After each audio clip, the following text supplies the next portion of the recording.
प्यारे छात्रों, the education world teacher वाला क्लास में आप सभी का बहुत बहुत स्वागत है। आज बात करें बीपीएससी टीचर की। बीपीएससी टीचर में जो है आज हम प्रैक्टिस सेट 12 की बात करेंगे। ये प्रैक्टिस सेट 12 से पहले क्या है, जरा इसको देख लीजिएगा।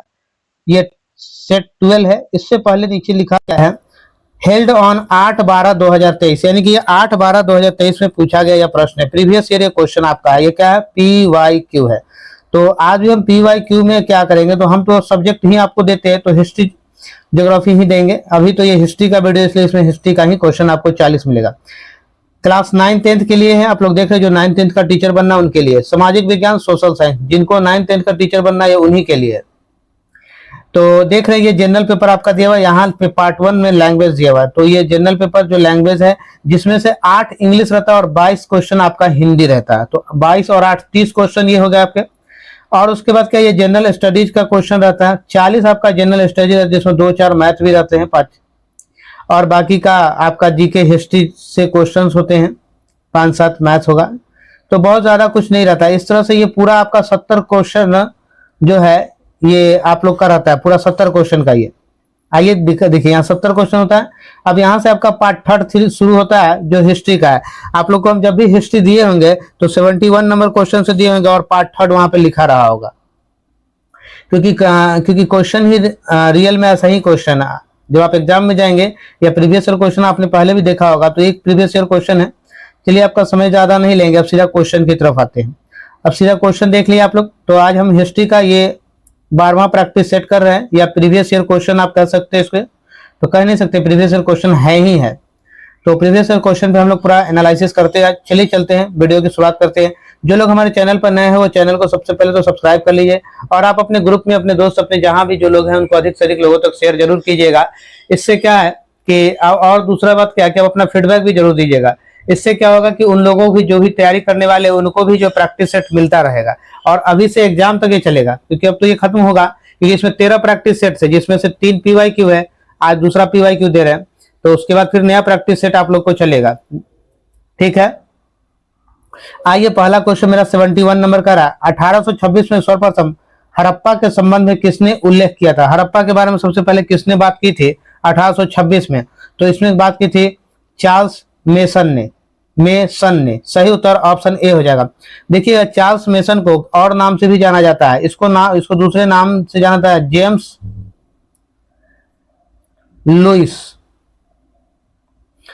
लुइस के नाम से भी इसको जाना जाता है। ठीक है, तो चार्ल्स मेसन की जगह जेम्स लुइस भी रहेगा, तो मेरा आंसर यही आएगा। ठीक है, देखिएगा, लेकिन ये 1826 की बात थी। 1921 में भारतीय पुरातत्व सर्वेक्षण के ने पूरा इस पे दयाराम साहनी और माधव स्वरूप वत्स ने उत्खनन कर प्रमुख हड़प्पा का पता लगाया था। ठीक है, दयाराम साहनी ने, भारत में कहा जाता है, तो 1921 ईस्वी में दयाराम साहनी और माधव स्वरूप वत्स ने उत्खनन कर प्रमुख नगर हड़प्पा का पता लगाया था, खुदाई करके। आइए 72 में मेरा क्वेश्चन कह रहा है, किस हड़प्पा स्थल से लकड़ी को कुरेद कर नाली बनाने के साक्ष्य मिले? ये कहां से मिले हैं? तो ये कालीबंगन से मिला है। कहां से मिला है? कालीबंगन। सही उत्तर मेरा ऑप्शन बी हो जाएगा। देखिएगा, कालीबंगन कहां है? तो कालीबंगन राजस्थान में है। तो राजस्थान का जिला कहां से है?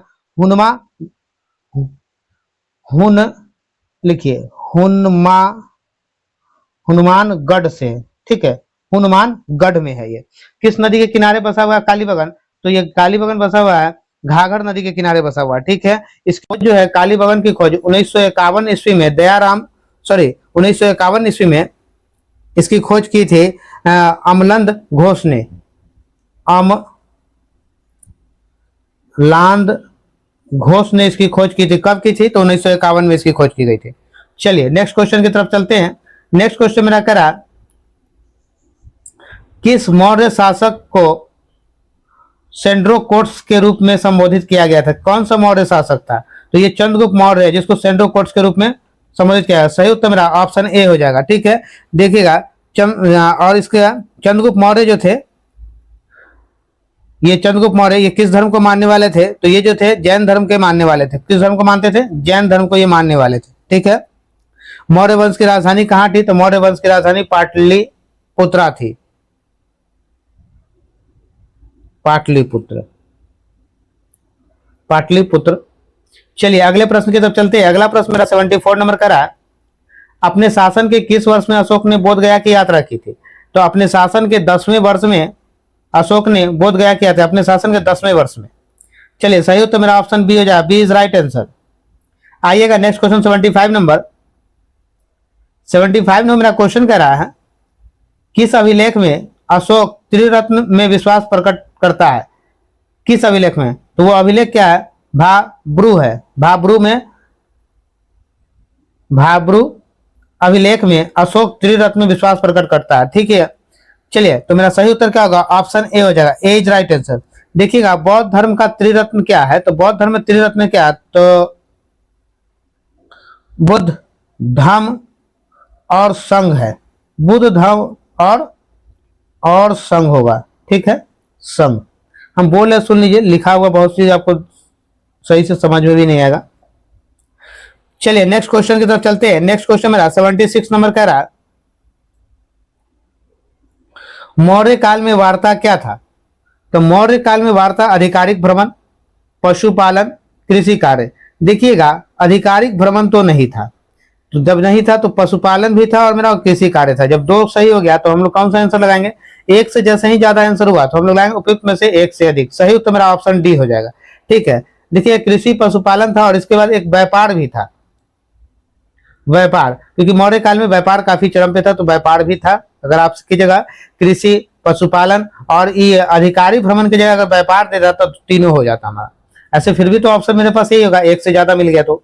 चलिए नेक्स्ट क्वेश्चन, मौर्य काल में रूपा जीवा क्या था?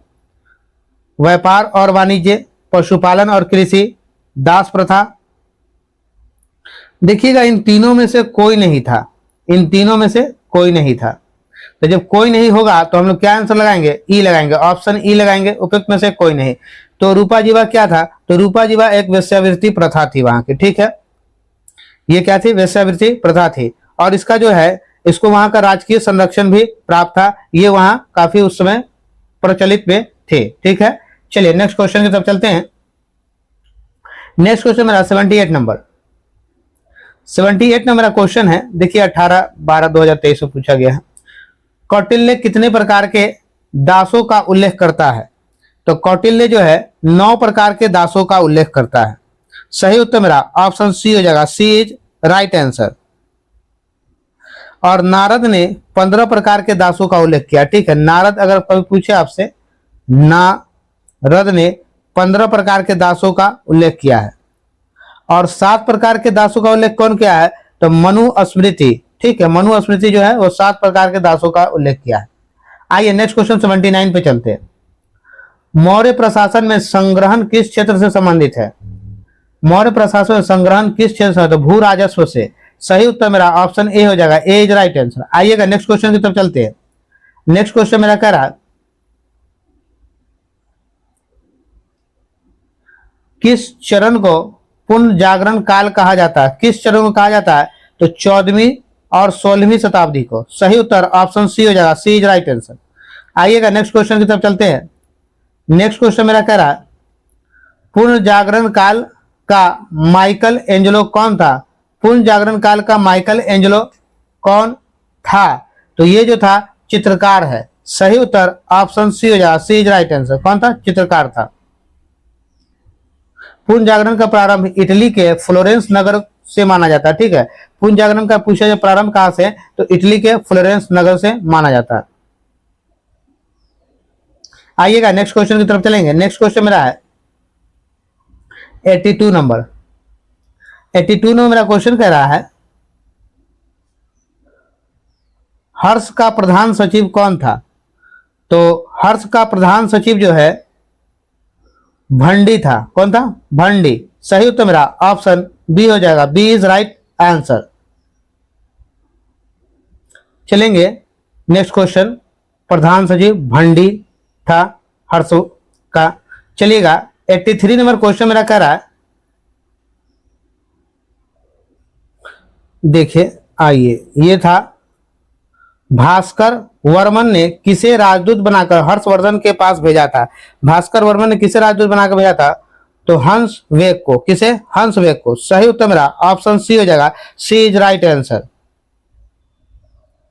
अगला प्रश्न मेरा कह रहा है 84 नंबर, 84 में कह रहा है हर्ष के काल में कौन सी अधिकारी चाट व भाट कहलाता था? कौन से अधिकारी जो चाट व भाट कहलाता था? तो ये था पुलिस अधिकारी को चाट व भाट कहलाता था। सही उत्तर ऑप्शन सी हो जाएगा, सी इज राइट आंसर। आइएगा नेक्स्ट क्वेश्चन 85 की तरफ चलते हैं।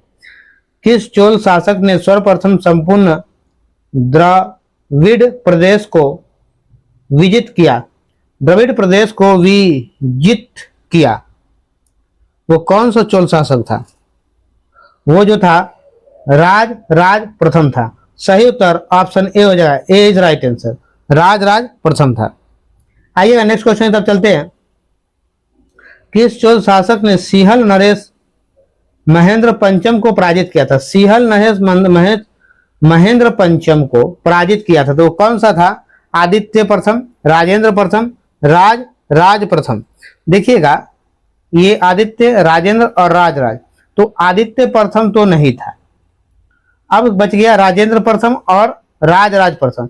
तो राज प्रथम और राजेंद्र इन दोनों ने चोल शासक सिंहल नरेश महेंद्र पंचम को पराजित किया था, दोनों ने किया था। तो सही उत्तर मेरा क्या होगा? ऑप्शन डी हो जाएगा, D is your right answer. एक से ज्यादा करे तो दो हो जाता है मेरा आंसर, डी हो जाता है। तो सही उत्तर मेरा क्या होगा? Option D. चलिए नेक्स्ट क्वेश्चन की तरफ चलते हैं। नेक्स्ट क्वेश्चन मेरा 87 नंबर, 87 में मेरा क्वेश्चन कह रहा है फ्लाइंग शटल के आविष्कार किसने किया था? तो फ्लाइंग शटल का आविष्कार जो है जॉन के ने किया था, जॉन के। सही उत्तर ऑप्शन बी हो जाएगा, बी इज राइट आंसर। आइए अगले क्वेश्चन की तरफ चलते हैं 88 नंबर। किस वर्ष लिवरपूल और मैनचेस्टर के मध्य जॉर्ज स्टीफंस ने रेलवे चलाई? जॉर्ज स्टीफंस ने रेलवे चलाई, किस वर्ष चलाई? 1826 में, 1829 में, 1833 में, इनमें से कोई नहीं है। जब तीनों में से कोई उत्तर नहीं मिलेगा तो क्या होगा आंसर? उपयुक्त में से कोई नहीं। सही उत्तर मेरा ऑप्शन ई हो जाएगा। तो कब चलाया गया था लिवरपूल और मैनचेस्टर के बीच में? तो 15 सितंबर 1830 को चलाया गया था, ठीक है, लिवरपूल और मैनचेस्टर के बीच में। देखिएगा 1814 ईस्वी में जॉर्ज स्टीफंस ने पहला भाप से चलने वाला रेल इंजन रॉकेट बनाया। रेल इंजन क्या बनाया? रॉकेट बनाया। कब बनाया? तो 1814 में बनाया था, उसका नाम दिया गया। आइए नेक्स्ट क्वेश्चन की तरफ चलते हैं। द वेल्थ ऑफ नेशंस किसकी रचना है? द वेल्थ ऑफ नेशंस किसकी रचना है? ये एडम स्मिथ की रचना है। किसकी है? Adam Smith. सही उत्तर मेरा ऑप्शन सी हो जाएगा, सी इज राइट आंसर। यह पुस्तक 1776 ईस्वी में प्रकाशित हुआ था, यानी कि 1776 ईस्वी में प्रकाशित हुआ। चलिए आइएगा नेक्स्ट क्वेश्चन मेरा 90 नंबर है, पूछ रहा है टाइद क्या है? तो यह एक धार्मिक कर है। सही उत्तर ऑप्शन सी हो जाएगा, सी इज राइट आंसर। आइए next question. Discourse on inequality, discourse on inequality second discourse किसने लिखा है? ये किसने लिखा है? तो ये रूसो ने लिखा है। सही उत्तर ऑप्शन सी हो जाएगा, C is right answer. The tragic play Zaire, the tragic play Zaire जो है ये वाल्टियर ने लिखा है, द ट्रेजिक प्ले जायर, ठीक है। चलिए नेक्स्ट क्वेश्चन की तरफ चलते हैं। नेक्स्ट क्वेश्चन 92 नंबर का रहा है, किस द्वीप पर नेपोलियन बोनापार्ट का जन्म हुआ था? नेपोलियन बोनापार्ट का जन्म कहाँ हुआ था? तो ये होगा कार्सिका, कार्सिका पर। सही उत्तर ऑप्शन ए हो जाएगा। इसका जन्म कब हुआ था? तो 15 अगस्त 1769 को, 1769 को हुआ था। चलिए नेक्स्ट क्वेश्चन की तरफ चलते हैं। नेक्स्ट क्वेश्चन मेरा 93 नंबर, 93 नंबर का रहा, the spirit of the law नामक पुस्तक किसने लिखी थी? The spirit of the law नामक पुस्तक किसने लिखी है? तो ये लिखी है मोंटेस्क्यू ने, मोंटेस्क्यू ने। सही उत्तर ऑप्शन सी हो जाएगा, सी इज राइट आंसर। चलिए नेक्स्ट क्वेश्चन की तरफ चलते हैं। नेक्स्ट क्वेश्चन मेरा कह रहा है 94 नंबर, कुतुबुद्दीन ऐबक ने किस मूल्य पर इल्तुतमिश को खरीदा था? किस मूल्य पर खरीदा था? 1 लाख जीतल, 1 लाख जीतल। सही उत्तर option B, B is right answer. आइएगा नेक्स्ट क्वेश्चन 95 नंबर। किस वर्ष इल्तुतमिश को बगदाद के खलीफा द्वारा मान्यता प्राप्त हुई? किस वर्ष हुई थी? तो 1229 ईस्वी में। सही उत्तर ऑप्शन सी हो जाएगा, सी इज राइट आंसर। आइए नेक्स्ट क्वेश्चन 96 नंबर मेरा करा 96 में मेरा क्वेश्चन करा, किस सुल्तान के शासन काल में एक नया पद नाइब ए ममालिकात सृजित किया गया था? किसके शासन काल में ये किया गया था? तो ये किया गया था बहराम शाह के शासन काल में। सही उत्तर ऑप्शन ए हो जाएगा, ए इज राइट आंसर। आइएगा नेक्स्ट क्वेश्चन की तरफ चलेंगे। नेक्स्ट क्वेश्चन मेरा कह रहा 97 नंबर।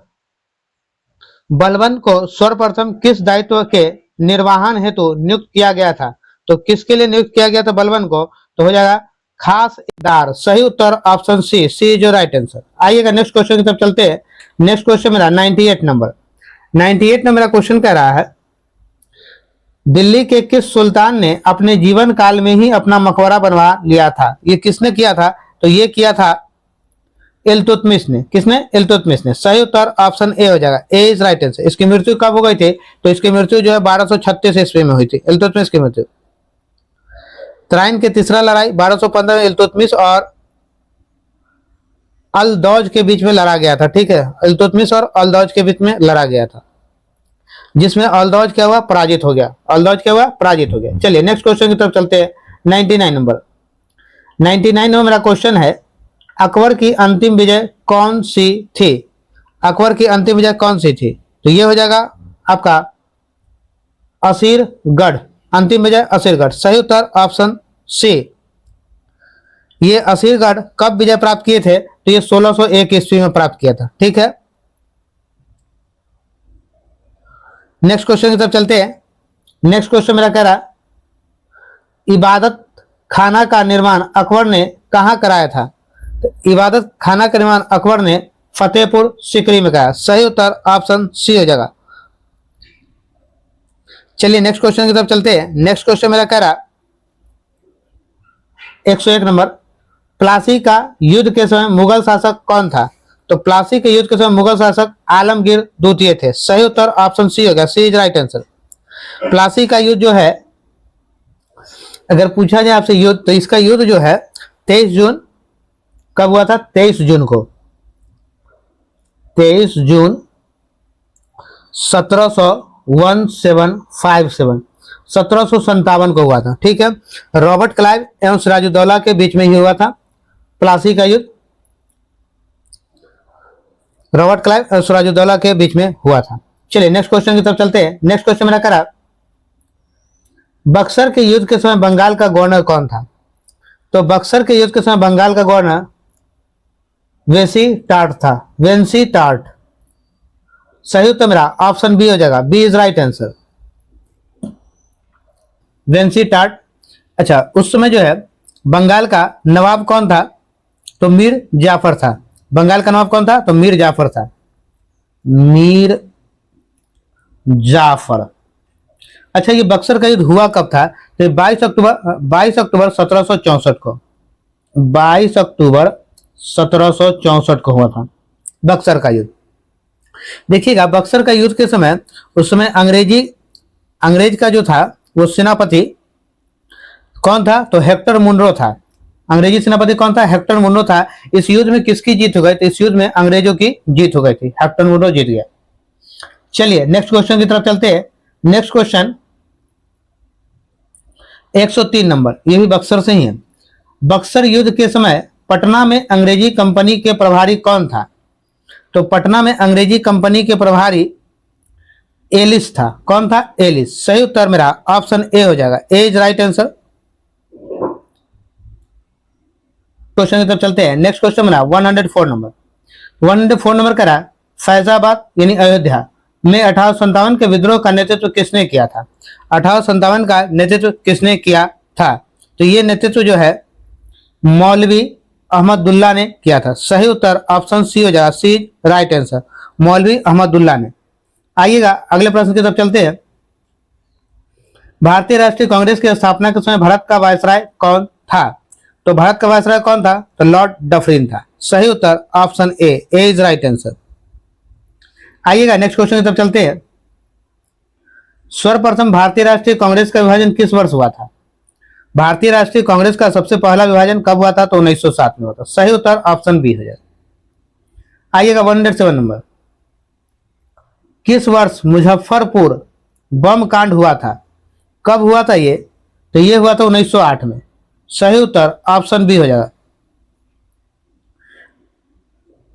देखिएगा 1908 में तो ये प्रफुल्ल चाकी और खुदीराम बोस ने 30 अप्रैल 1908 को मुजफ्फरपुर के जज किंग्सफोर्ड की हत्या का प्रयत्न किए थे। ठीक है, हत्या का प्रयत्न किए थे। जब बम फेंका गया तो बम जो है एक जो वकील को लग गया। ठीक है, वकील कौन था? तो प्रिंगले थे। कौन थे वो? प्रिंगले थे। प्रिंगले जो थे, प्रिंगले ये वकील थे। इसमें उनके गाड़ी पर जा गिरा और प्रिंगले की पत्नी और बेटी की मृत्यु हो गई। ठीक है, आइएगा नेक्स्ट क्वेश्चन की तरफ चलते हैं। एक बात और देखिए, खुदीराम बोस और प्रफुल्ल ने जो बम गिराया था, खुदीराम बोस को जो है ये मुजफ्फरपुर में खुदीराम बोस के नाम से कारागार यानी जेल भी है। तो अब इनकी मृत्यु जो है, इनको फांसी दे दिया गया। कितने वर्ष? मात्र 18 वर्ष में। मात्र 18 वर्ष की अवस्था में इनको फांसी दिया। इनकी फांसी कब दिया गया? तो 11 अगस्त 1908 को। 11 अगस्त 1908 को इनको फांसी दे दिया गया। आइएगा खुदीराम बोस को। आइएगा नेक्स्ट क्वेश्चन की तरफ चलते हैं। 108 नंबर। दांडी यात्रा में गांधी जी के साथ कितने स्वयंसेवियों ने प्रतिभाग किया था? कितने स्वयंसेवी ने प्रतिभाग किया था? तो कितना ने किया था? 78 ने। सही उत्तर ऑप्शन बी हो जाएगा। आइएगा नेक्स्ट क्वेश्चन। मेरे प्यारे छात्रों, आप लोग अपना फीडबैक जरूर देंगे। आपका फीडबैक जो है मोस्ट इंपॉर्टेंट है। और साथ में जो लोग चैनल पे नए हैं वो चैनल को सब्सक्राइब कर लेंगे और आप अपने जो ग्रुप है, आपके जो दोस्त हैं या फिर जो लोग भी हैं वहां जरूर शेयर करेंगे, जिससे क्या होगा, अधिक से अधिक लोगों तक ये पहुंच पाए और ये आपके एग्जाम तक आपका प्रैक्टिस सेट चलता रहेगा। अभी थोड़ा सा अल्टरनेट करके चल रहा है, थोड़ा सा इसको जो है 7-8 तारीख के बाद थोड़ा सा इस पर कुछ नया नया टाइम आप लोग को देंगे, जो उस टाइम पे चलिएगा। नेक्स्ट क्वेश्चन की तरफ चलते हैं। गदर पार्टी की स्थापना किस स्थान पर हुई थी? गदर पार्टी की स्थापना किस स्थान पर हुई थी? तो सैन फ्रांसिस्को। सही उत्तर ऑप्शन बी हो जाएगा। देखिएगा इसका जो है नेक्स्ट क्वेश्चन मेरा कह रहा है 110 नंबर। 110 नंबर मेरा क्वेश्चन है, किस तिथि को संविधान सभा की पहली बैठक हुई थी? पहली बैठक कब हुई थी? तो 9 दिसंबर 1946 को पहली बैठक हुई थी। 9 दिसंबर 1946 को। सही उत्तर ऑप्शन बी हो जाएगा। B is right answer. अगर पहली बैठक में, ऐसे ये तो सवाल नहीं आ सकता है लेकिन फिर भी आप देख लीजिए, अगर पहली बैठक में कितने सदस्य की उपस्थिति हुई थी? तो पहली बैठक में कुल 211 सदस्य शामिल हुए थे, उपस्थित हुए थे 211 सदस्य। ठीक है, और इसी पहली बैठक में अस्थायी अध्यक्ष चुना गया था। ठीक है, संविधान सभा का अस्थायी अध्यक्ष किसे चुना गया था? तो डॉक्टर सच्चिदानंद सिन्हा को।